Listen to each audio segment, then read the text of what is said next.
There are a few other ways you can order products on the Cabinetry Online platform, one of which is to use the Quick Flat product. This function sits more along the lines of a cutting list style of ordering. What it will do is give you the ability to order a panel in any width and length that you require. This will be limited by the material that you're using. You have the option to select a door, drawer, or panel from the top menu. You can also change the height and width to your needs, and change the exterior material as well, but for now, we will just use the defaults I had set previously, and we're going to select a door. You may note there are numerous customizable options for you to choose from, with the ability to set which sides of the panel are edged, the style of door, the door hang style, whether it's left and right, and also the hinge style.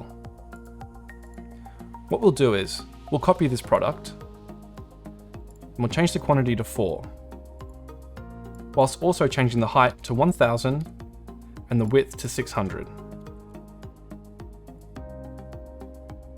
We press save,